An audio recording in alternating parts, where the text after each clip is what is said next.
Assalamualaikum warahmatullahi wabarakatuh. Alhamdulillahirabbil alamin. Asyhadu an la ilaha illallah wa asyhadu anna Muhammadan abduhu wa rasuluh.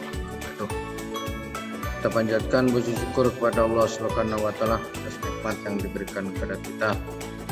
Walaupun kita bertemu pada jarak jauh, alhamdulillah kita masih diberi kesempatan oleh Allah Subhanahu wa taala untuk meneruskan kuliah kita.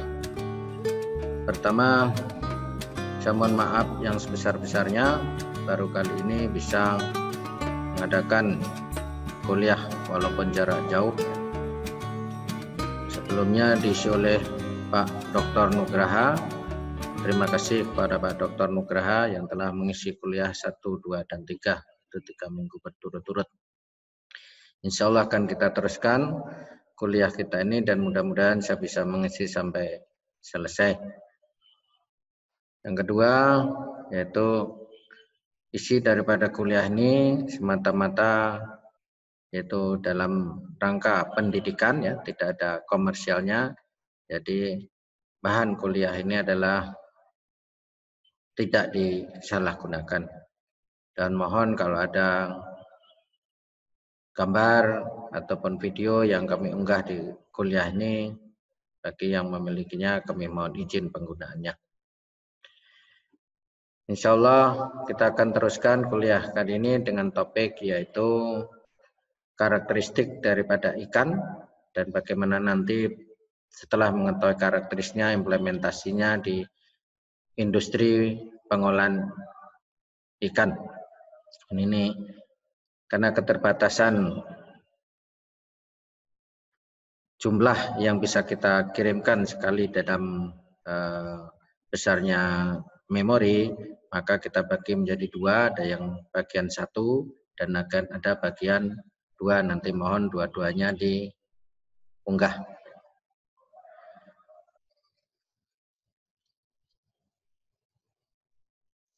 Output daripada kuliah ini diharapkan nanti setelah selesai dari kuliah ini, yaitu mahasiswa mampu mendeskripsikan karakteristik daripada ikan dan juga karakteristik daripada mutu daripada ikan. Nah, di sini saya fokus kepada ikan. Sebetulnya mestinya adalah mata kuliah ini luas, ya, termasuk juga hasil-hasil laut lainnya atau hasil-hasil perairan lainnya seperti udang, seperti cumi dan sebagainya. Namun kita fokus pada ikan saja.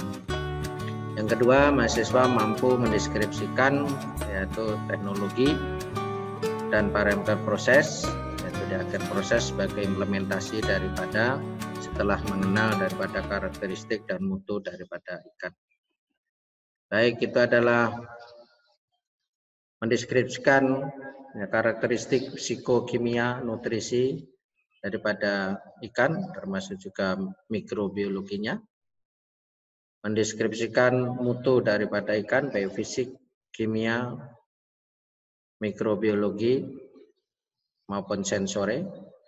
Nah, walaupun kita tidak ada praktikumnya, kita harapkan paling tidak mendapatkan gambaran bagaimana membuat penilaian ikan secara sensore, tetapi hasilnya adalah kuantitatif, yaitu dengan metode QIM.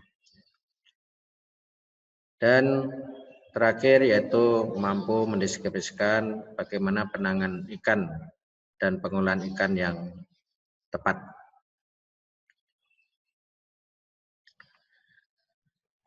Klasifikasi daripada ikan, sebetulnya ikan ini maksudnya adalah semua hasil daripada produk-produk perairan, khususnya perairan laut maupun perairan darat, ya, baik berupa ikan, ya, berupa gulungan moluska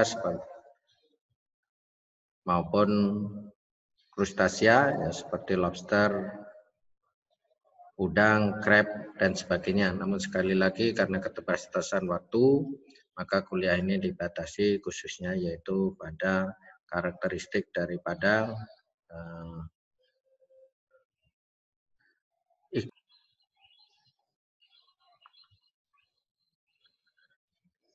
ikan. Sebetulnya karakteristiknya Begitu juga mutunya sangat tergantung daripada di mana dia hidupnya.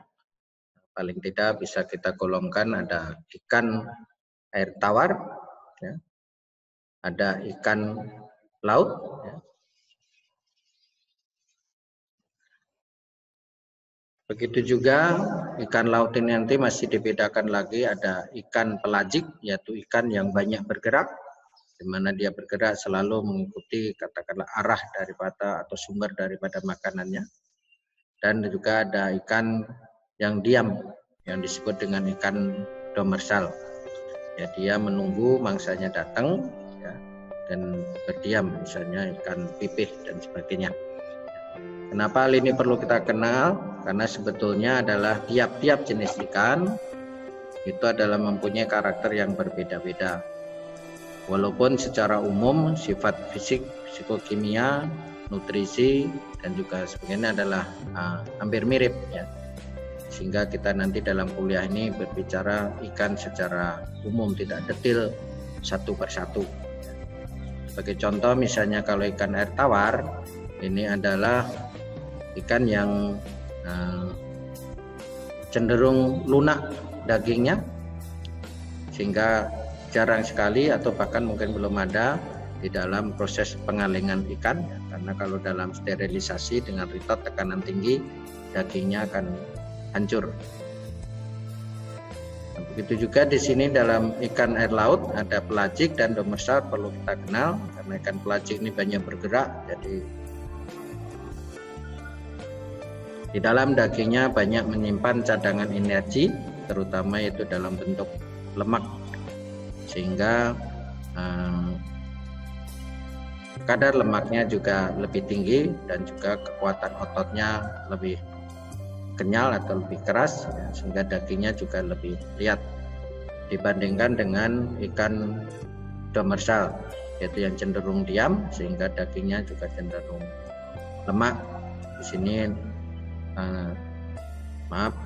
dagingnya cenderung lunak, ya, dan di sini lemaknya relatif rendah, tetapi proteinnya biasanya lebih tinggi. Slide berikutnya kita perlu mengenal anatomi daripada ikan, maksudnya yaitu supaya kita sebetulnya tiap-tiap jenis ikan kita ketahui adalah anatominya sangat bervariasi, berbeda-beda, namun secara umum kurang lebih adalah sama, ya, dimana ikan ada bagian dari kepala, ada insang, ada jeroan, ada tulang, dan juga ada sirip, ada sisik, ada ekor, dan juga di sini ada biasanya ada lendir dan sebagainya, ya. Ini perlu kita kenal karena nanti dalam penanganan ada bagian-bagian yang tidak bisa dimakan, yang harus segera kita buang sebelum ke proses pengolahan berikutnya, ya, misalnya bagian kepala, terusan bagian jeruan dan sebagainya. Ini adalah kita hilangkan karena di samping tidak bisa dimakan juga biasanya menjadi sumber kotoran, baik kotoran mikrobiologi maupun fisik, sehingga diharapkan tidak menyebabkan kerusakan atau pencemaran atau kontaminasi daripada daging ikannya. Begitu juga lendir, ini biasanya adalah bagian yang sangat baik untuk digunakan oleh mikroba untuk pertumbuhan, sehingga pada awal pengolahan juga kita bersihkan misalnya dengan disemprot air. Begitu juga bagian-bagian yang tidak bisa dimakan, ada sirip, ekor dan sebagainya. Nah, ini biasanya kita lakukan penyiangan, sehingga nanti bagian ikan itu akan berbeda-beda berapa banyak yang bisa kita makan. Berikutnya adalah sebetulnya tiap jenis ikan mempunyai ukuran yang berbeda-beda, bentuk yang berbeda-beda, sehingga di dalam pemasaran ikan biasanya perlu kita kenal beberapa jenis ikan mempunyai standar-standar, terutama untuk menyatukan persepsi, yaitu adakah ikan itu misalnya dari ujung mulut sampai dengan ujung ekor kalau ditekuk seperti ini. Nah, ini kita biasanya kita sebut dengan total length atau panjang keseluruhan. Tapi ada juga yang disebut dengan pop length, yaitu panjang bodi adalah dari ujung mulut sampai dengan ujung ekor yang bagian dalam ini. Dan ada yang disebut standar length, yaitu panjangnya standar, yaitu sampai dengan akhir daripada bagian yang bisa dimakan ini, yaitu adalah ekor ujung. Nah, inilah kenapa kita perlu lakukan, karena untuk menstandarisasi bahasa. Nah, biasanya adalah yang digunakan adalah standar length, karena biasanya ekor ikan adalah berbeda-beda. Nah, begitu juga ukuran daripada ikan. Kalau kita ada mengenal lingkar dada, nah di ikan ini ada lingkar perut, nah ini yang biasanya diukur sebagai untuk mengukur besaran daripada ikan. Ikan secara umum, ya, tentu saja ini nanti sekali lagi tiap jenis ikan berbeda-beda, ya. Tapi kurang lebih secara umum bagian-bagian ikan terdiri dari 21% atau sekitar 20% kepala, 16% ada bagian jeroan, ya. Terusan tulang dan sebagainya adalah sekitar 14%. Terusan kulit dan juga sirip dan sebagainya adalah sekitar 13%. Dan daging ikannya atau yang disebut biasanya adalah file sekitar 36%. Ingat lagi ya, waktu Pak Nugra ngasih kuliah, waktu penggunaan karkas sampai dengan daging, kurang lebih sapi, kurang lebih dagingnya kurang lebih sekitar 35 sampai 39%. Jadi mirip-mirip juga. Ya. Nah, berdasarkan bentuk dan juga daripada jenis ikannya, bagian-bagian yang bisa dimakan atau yang sering disebut dengan edible portion, tiap-tiap ikan adalah berbeda-beda. Tuna misalnya sekitar 70%, herring sekitar 65%, mackerel 55%, bagian bisa dimakan, dan seterusnya. Hiu hanya sekitar 30%, ikan pari misalnya lebih. Tapi ada satu ikan yang edible portion-nya atau bagian yang bisa dimakan 100%. Ayo apa contohnya misalnya? Ya, betul. Teri. Teri itu kita makan teri 100% dari ujung kepala sampai ujung ekor semua kita makan termasuk jeruan-jeruannya. Ya. Nah, kita mengenal lebih lanjut tentang ikan, yaitu bagaimana otot daripada ikan. Otot daripada ikan prinsipnya adalah ini sama dengan yang kemarin sudah dijelaskan oleh Pak Nugraha di dalam kuliah 1-2. Ya. Sebetulnya otot ikan sama otot daging secara prinsipnya adalah sama, hanya tentu saja bentuk dan sebagainya berbeda. Jadi yang khas pada ikan ini dibandingkan dengan daging, ya kalau kita lihat yaitu ada bentuk daripada dagingnya ini adalah seperti huruf V, ya, di mana antara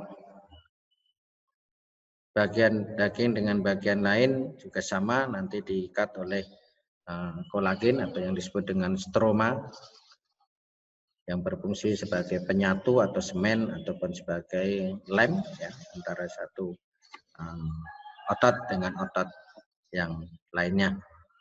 Kurang lebih di sini secara umum sama dengan pada daging kemarin, ya, sudah dijelaskan oleh Pak Nugraha. Ingat kembali ya, bahwasannya otot itu adalah yang nantinya kalau hewannya sudah mati akan kita kenal sebagai daging, tersusun dari, ya, katakanlah bungkah-bungkah daripada daging. Tiap-tiap daging tersusun dari serat-serat daging, tiap-tiap serat daging tersusun dari miofibril dan seterusnya, sampai dengan kemarin sudah dijelaskan secara detail oleh Pak Nugraha, yaitu tentang sarkomir. Dan di dalam sarkomir ada protein, terutama yang sangat penting yang perlu kita kenal, yaitu ada protein tebal, protein tipis, ada miosin dan ada aktin yang sangat penting peranannya di dalam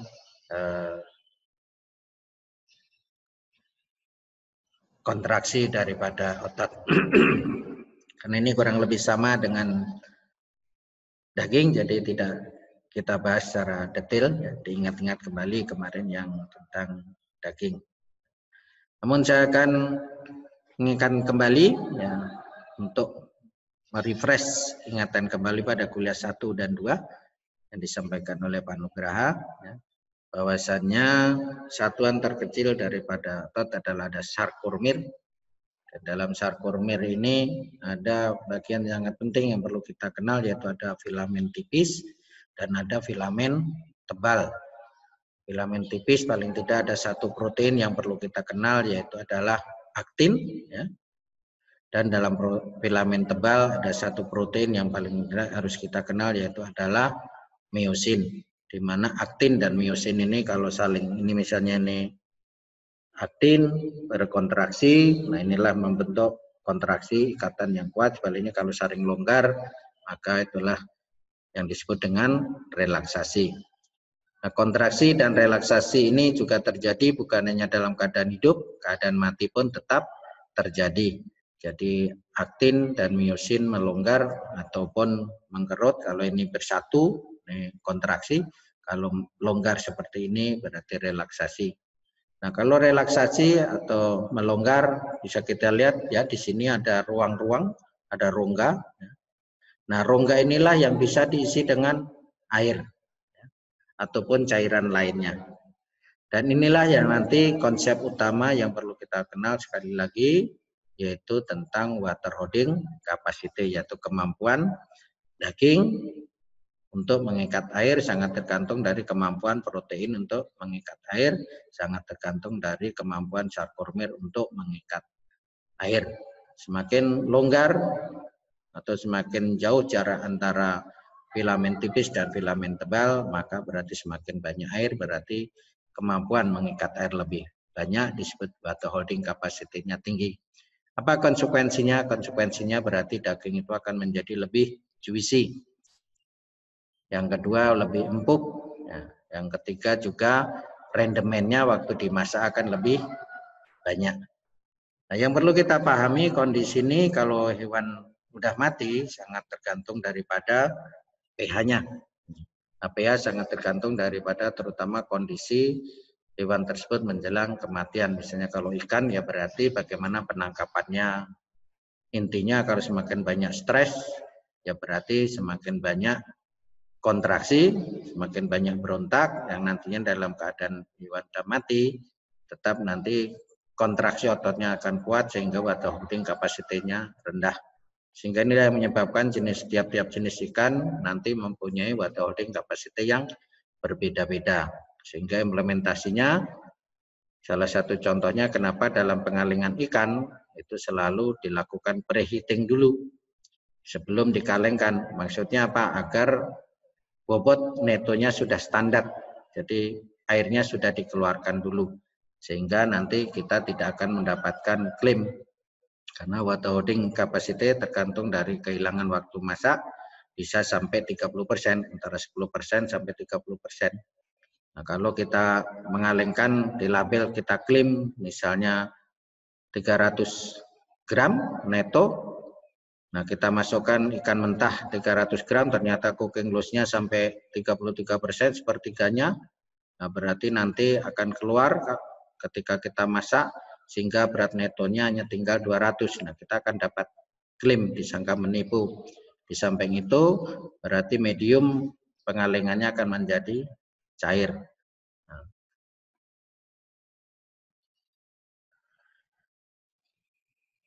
Nah, ini adalah komposisi jenis protein. Ya. Sekali lagi proteinnya di dalam ikan juga sama ya. Ada sarkoplasma protein, ada myofibril protein, dan ada connective tissue protein. Hanya bedanya kalau di ikan kita sebut dengan stroma protein. Komponen utamanya juga sama, yaitu terutama adalah kolagen. Ini adalah beberapa jenis ikan. Ya. Contohnya yang tiap-tiap jenis ikan mempunyai komposisi komponen sarkoplasma protein dan myofibril protein yang berbeda, walaupun dalam range kurang lebih adalah sama. Ada beberapa perbedaan secara umum, misalnya sarkoplasma protein, yaitu dalam ikan pelagis lebih besar dari demersal, daging merah lebih besar daripada daging putih misalnya. Sifat-sifat sarkoplasma protein, myofibril dan stroma protein ya sama persis ya dengan yang ada di daging, jadi kita tidak bahas dengan detail. Nah, namun saya akan mengulang sedikit karena prinsipnya sama, nanti aplikasinya saja yang berbeda. Kemarin Pak Nugraha sudah menjelaskan, yaitu protein dibagi 3 kelompok, yaitu ada sarkoplasma protein. Masih ingat sifat dasar utamanya apa? Ya betul. Sifat dasar utamanya adalah larut air. Jadi protein ini sangat mudah larut air karena tersusun dari protein-protein dengan berat molekul yang rendah. Karena larut air sehingga sangat penting kalau daging ikan misalnya kita cuci maka dia akan hilang terbawa oleh air. Dan inilah nanti prinsip utama bagaimana kita membuat surimi misalnya, yaitu daging ikan kita parut, setelah itu kita cuci dengan air atau sedikit larutan garam, maka sarkoplasma proteinnya akan hilang, maka akan kita dapatkan konsentrasi daripada myofibril protein. Sehingga nanti dalam pengolahan lebih lanjut akan mempunyai mutu yang lebih baik. Protein ini fungsinya apa di dalam pengolahan pangan? Yaitu sangat penting, terutama adalah berfungsi di dalam pemasakan, mengurangi reaksi melat dan sebagainya, bertanggung jawab terhadap cita rasa daging, terutama rasa gurih dan sebagainya, dan juga aroma daripada masakan kita atau daging ikan yang kita masak. Yang kedua adalah kelompok yang disebut dengan myofibril protein. Ini adalah kelompok protein dengan berat molekul yang besar ya. Myosin misalnya di atas 200.000 Dalton ya. Masih ingat sifat-sifat dasarnya kemarin? Ya betul. Bahwasanya protein ini tidak larut air, tetapi larut garam. Nah, protein ini mempunyai sifat-sifat yang terpenting adalah bahwasanya kemampuan untuk mengikat air ini adalah sangat tinggi. Artinya apa? Artinya di dalam pengolahan seberapa banyak cooking loss atau kilang masak ini adalah sangat tergantung dari kondisi protein ini. Artinya berarti secara ekonomis nanti yieldnya berapa yang kita dapatkan tergantung dari mutu protein ini. Yang kedua juga protein ini yaitu mempunyai emulsion capacity yang tinggi. Jadi sangat diperlukan terutama dalam membuat produk-produk emulsi seperti sosis, bakso. Yang ketiga, sifat dasarnya dari myofibril protein ini adalah bahwasanya dia larut pada suhu rendah dan juga membentuk gel pada suhu tinggi. Kita panaskan di atas 55, kalau di industri pengolahan nanti panaskan di atas 70, maka akan membentuk gel. Maka yang tadinya misalnya kita buat bakso ikan, waktu kita giling masih kayak bubur, tapi begitu kita panaskan membentuk bakso yang kenyal. Begitu juga misalnya kaki naga, nugget, dan sebagainya. Artinya apa? Protein ini sangat bertanggung jawab terhadap tekstur daripada produk olahannya. Kita ingat lagi kemarin sifat-sifat dasarnya, protein ini adalah mengembang dan larut terutama pada pH di atas 5,8. Pada isoelektrik dia akan kontraksi penuh dan tidak bisa larut. Yang kedua, dia tidak larut air tapi larut garam. Sehingga aplikasinya nanti di industri pengolahan bakso misalnya, pengolahan nugget, yaitu untuk melarutkan protein ini maka perlu ditambah dengan garam. Yang terbaik adalah antara 3 sampai dengan 5%, minimum 1%. Yang ketiga sifatnya adalah protein ini berbeda dengan bahan kimia lain. Kalau bahan kimia lain semakin tinggi suhunya, kelarutannya semakin mudah biasanya seperti gula misalnya. Kalau kita bikin teh, kalau kita pakai air panas cepat larut gulanya. Tapi kalau protein ini beda. Justru dia larut pada suhu rendah, yaitu yang optimum antara -4 sampai +4. Nah, bagaimana implementasinya? Implementasinya itu kenapa dalam pembuatan sosis, bakso ikan, dan sebagainya, nugget selalu ditambahkan es ataupun ditambahkan air dingin ataupun pendingin. Tujuannya adalah untuk salah satunya adalah melarutkan protein ini. Karena protein ini kalau larut, barulah nanti akan membentuk sifat yang kenyal ketika kita panaskan atau kita masak. Masih ingat kemarin ya, bahwasanya protein ini mudah terdenaturasi, ya, di atas 38 derajat Celcius sudah terdenaturasi dan juga mengalami kerusakan pada saat kena asam, menggumpal dan sebagainya. Nah, protein yang lain, stroma protein sama ya, bahwasanya sifatnya adalah larut air panas dan juga larut pada asam. Nah, di sini tidak kita bahas karena stroma protein hanya sedikit ya, hanya di kulit dan sebagian tepung tulang. Tadi penjelasan beberapa sifat daripada myofibril protein dan juga sifat dasar daripada grup protein myofibril dan sarkoplasma protein. Dan semua itu sangat tergantung daripada komposisi nanti ikan akan kita kenal ada daging ikan itu ada ikan daging putih dan ada daging merah. Dalam ikan yang sama tongkol misalnya kalau kita makan tongkol, pernah kan ya? Ikan tongkol ya. Bahwasanya ada bagian daging yang merah, ada bagian daging yang putih.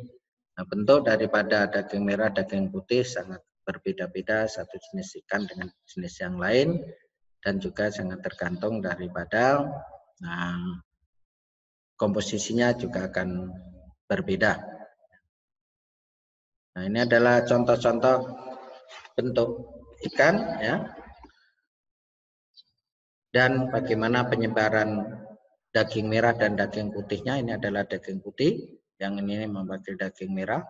Nah, tiap-tiap ikan berbeda-beda. Contohnya yang A ini adalah herring, yang B ini adalah untuk mackerel, ya, yang C ini adalah untuk tuna, ya, dan E ini adalah untuk cod dan sebagainya. Ini kalau kita lihat kurang lebih penyebarannya, ya, misalnya yang di sini adalah yang ini ya, nah, akan menyebar seperti ini di bawah kulit, ya. Kenapa hal ini perlu kita kenal?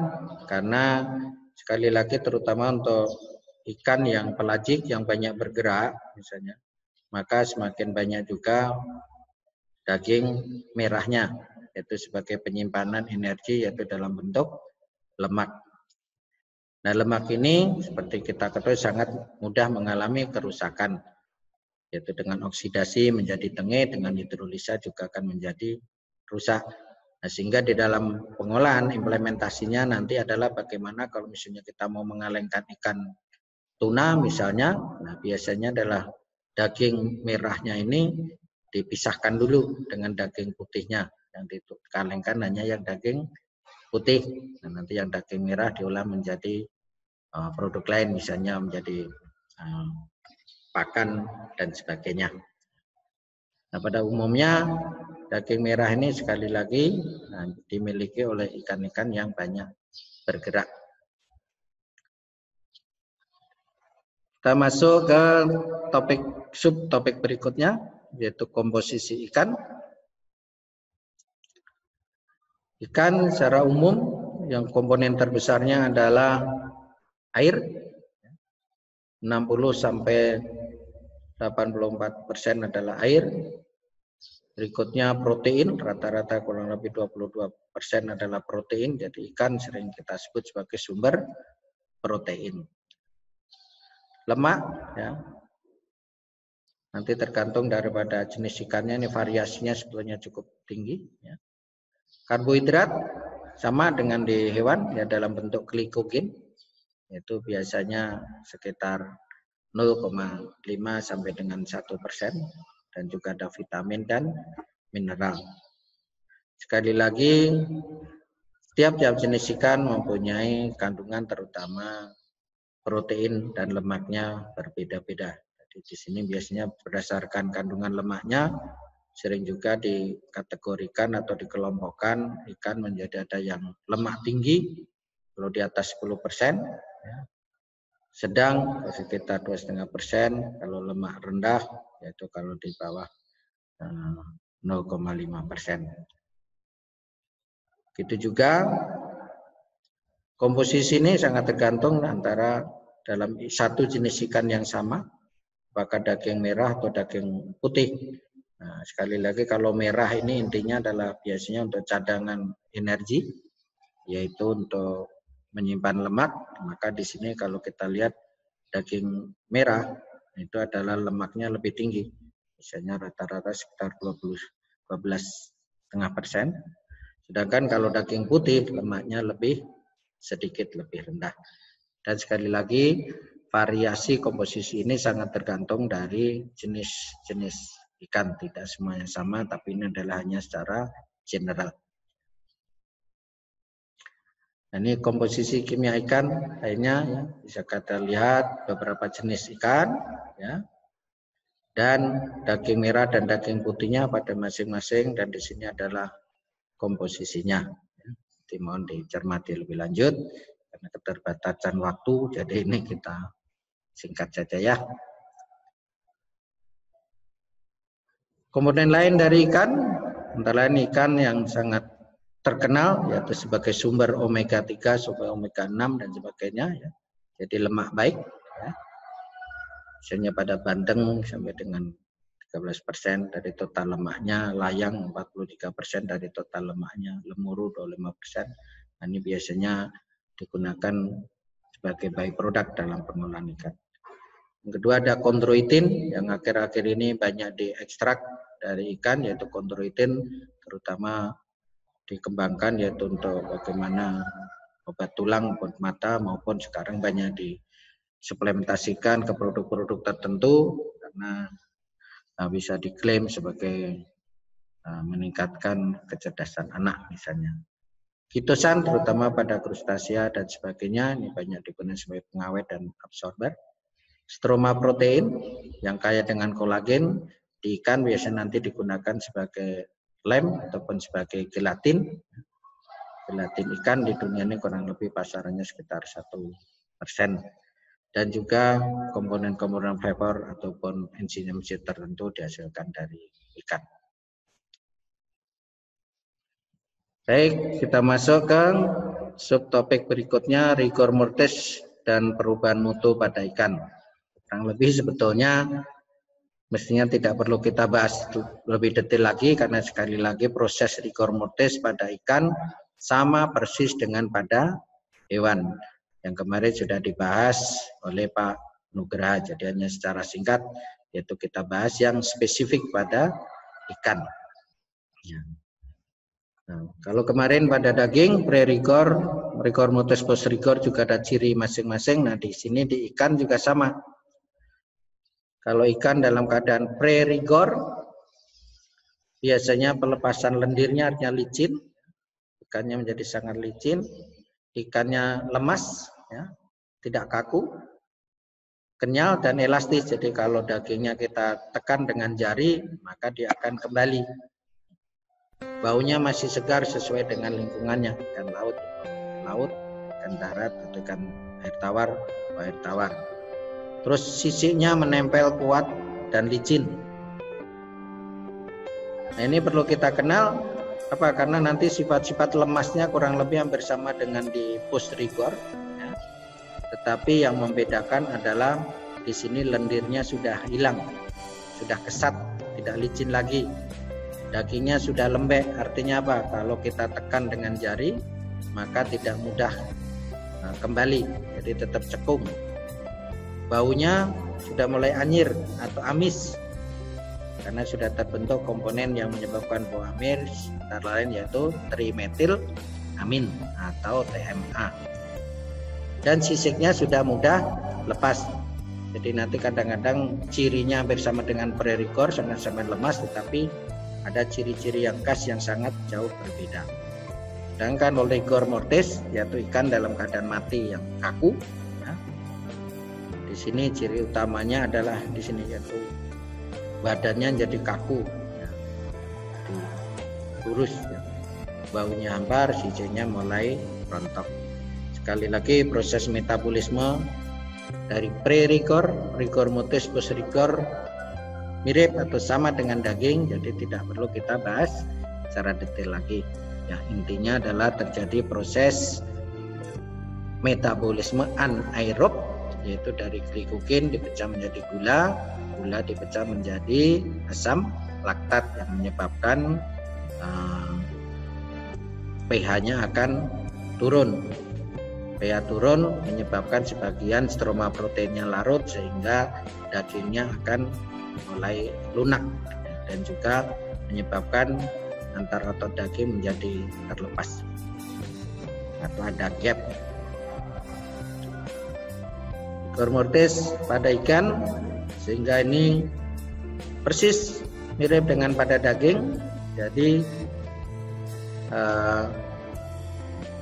kondisi stres sesaat sebelum penangkapan ini adalah sangat penting, sangat mempengaruhi metabolisme anaerobnya juga. Semakin banyak stres, semakin banyak berontak dan sebagainya menyebabkan metabolisme anaerob juga semakin cepat, maka akan terjadi penurunan pH yang semakin cepat, maka banyak protein yang terdenaturasi sehingga sifat-sifat naturalnya seperti water holding capacity, kemampuan mengangkat air, emulsif causality-nya, kelarutan proteinnya akan menjadi berkurang. Jadi sangat tergantung sekali lagi bagaimana penanganan misalnya yaitu penangkapannya dan sebagainya sampai dengan hewan mengalami kematian. Nah, kita yang bahas yang spesifik pada ikan yaitu ada pre-rigor. Sekali lagi ya, pre-rigor ini cirinya sekali lagi ikannya masih lemas ya. Jadi masih lemas. Mirip dengan pada post-rigor sekali lagi. Hanya bedanya apa tadi?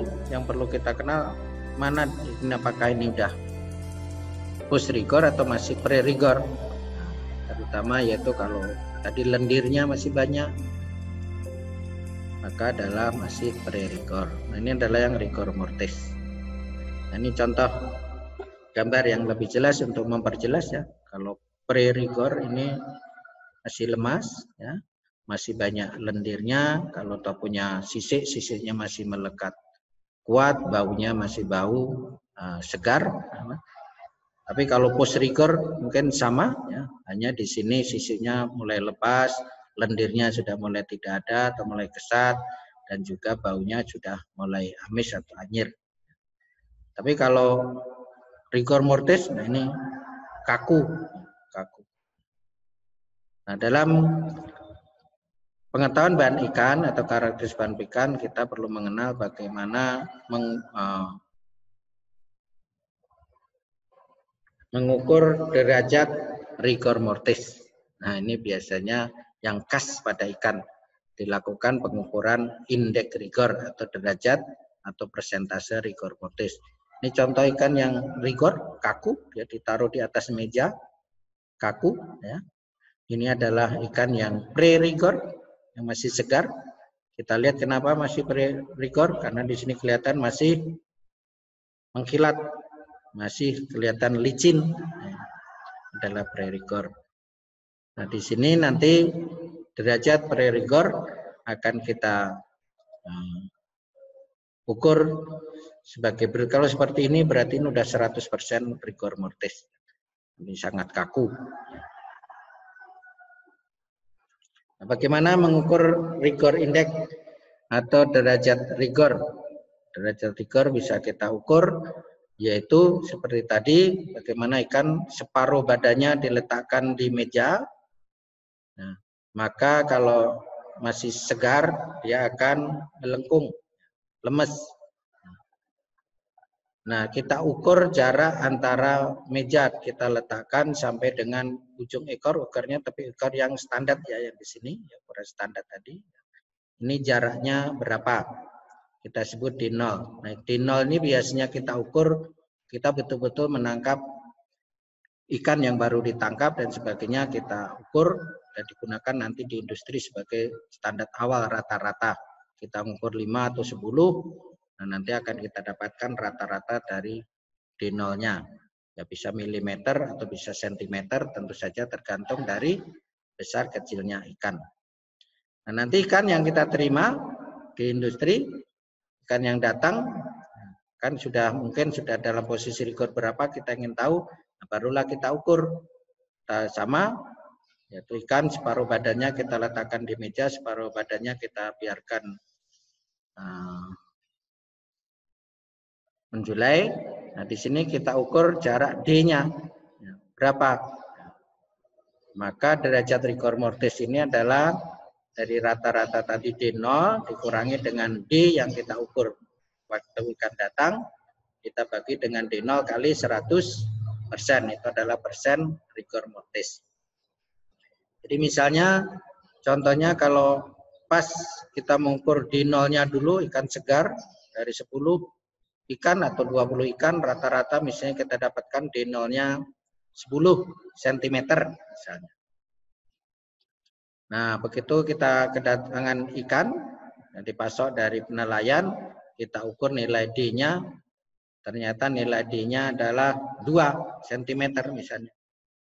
Nah, berarti sini derajat rigor mortisnya bisa kita hitung, berarti 10 dikurangi dengan 2, berarti sama dengan 8, dibagi dengan 10 kali 100%, berarti derajat rigornya adalah 80%. Nah, ini beberapa dampak daripada rigor mortis, ya. Kadang-kadang terjadi yaitu kontraksi daripada daging ikannya atau ototnya, dan kadang-kadang kalau sudah post rigor, ya, kalau rigor mortisnya terlalu cepat tadi, pH-nya turun terlalu cepat, maka protein kontraksinya terlalu cepat sehingga stroma proteinnya terlarut. Nah, ini menyebabkan apa yang disebut dengan gapping, yaitu adanya jarak yaitu antara otot yang satu dengan otot yang lain. Dan ini apa? Nanti sangat erat hubungannya dengan water holding capacity. Dan water holding capacity sangat tergantung daripada cooking loss atau mempengaruhi cooking loss-nya, dan sangat mempengaruhi drip loss. Drip loss ini istilah khusus kalau dari ikan yang dibekukan, setelah itu ditowing, maka akan ada air yang keluar yang hilang, boleh disebut dengan drip, dan akan mempengaruhi pada mutu daripada ikan, baik tekstur maupun mutu-mutu lainnya. Nah, ini adalah contoh ya, tadi yang gap, ya, atau kum sering juga disebut istilahnya, ya. Ada pemisahan dari otot satu dengan otot yang lain, ya. Nah, berapa lama ikan mengalami rigor mortis? Ya, tentu saja sangat tergantung dari beberapa kondisi. Yang utama besar kecilnya ikan. Yang kedua adalah tadi bagaimana proses penangkapan, mengalami stres atau tidak dan sebagainya. Yang kedua suhu, penanganannya, suhunya terutama, ya, dan juga faktor-faktor lainnya. Misalnya kita lihat sama di sini, cara penangkapan yang sama, faktor suhunya, ya. Kalau kita gunakan es, berarti kurang lebih suhu sekitar 5 derajat Celcius. Waktu rigor mortisnya dalam bentuk, ya, jam, ya, dan sebagainya, ya. Terusan kalau suhunya lebih tinggi, hanya sebentar, ya. Begitu saja suhunya lebih tinggi akan sangat sedikit dan mudah mengalami rigor mortis. Dan juga sekali lagi sangat tergantung dari jenis-jenis ikannya. Apa perubahan-perubahan yang terjadi selama proses rigor mortis? Nah, biasanya dari segi mutu khususnya sensornya, matanya ada dibagi menjadi 3 atau menjadi 4 fase. Ya. Fase pertama disebut fase yang sangat segar, masih segar. Jadi flavornya, aromanya dan sebagainya ya, masih kalau ikan air laut ya berarti bau air laut yang sangat spesifik ya. Fase kedua sudah mulai kehilangan beberapa karakteristik daripada mutunya. Jadi kalau pastry ini adalah mulai menuju ke hambar tadi. Fase ketiga ya, mulai ada tanda-tanda kerusakan, ya, tapi masih ringan ya. Dan mulai bau asam misalnya, mulai ada rasa-rasa pahit dan sebagainya. Dan fase keempat adalah fase yang sudah mengalami kerusakan. Jadi kalau dari kematian sampai dengan fase yang keempat ini biasanya kan udah ditolak ya, ditolak. Ya. Fase ketiga ini ya dengan catatan khusus, nah, biasanya industri hanya menerima fase 1 atau fase 2 dengan catatan khusus harus segera diolah misalnya.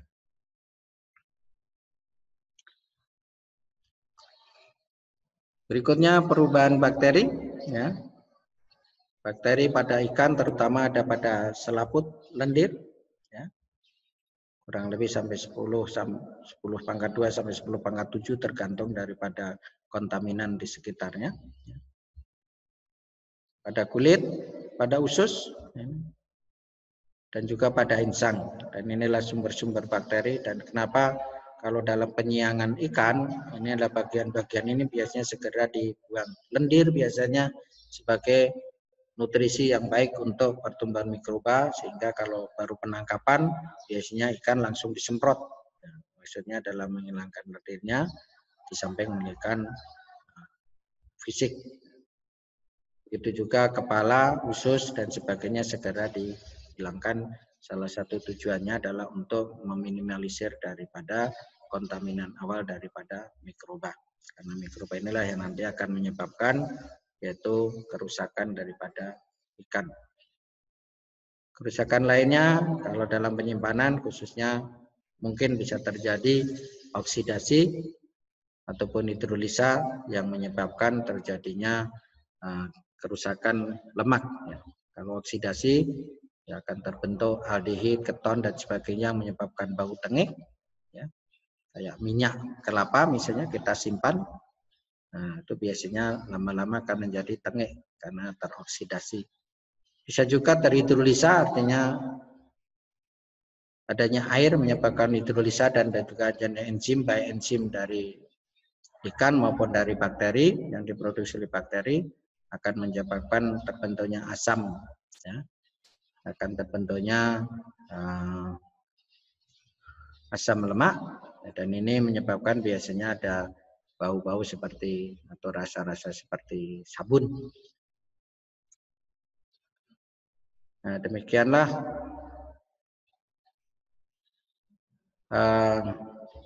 paparan pertama tentang ikan ini. Untuk fish quality dan seterusnya nanti kita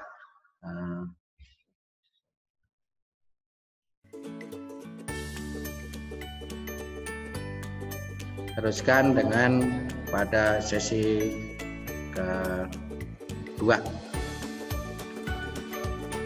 Itu part kedua, jadi jangan lupa nanti yaitu kita ada 2 sesi, ada sesi pertama, ada sesi kedua.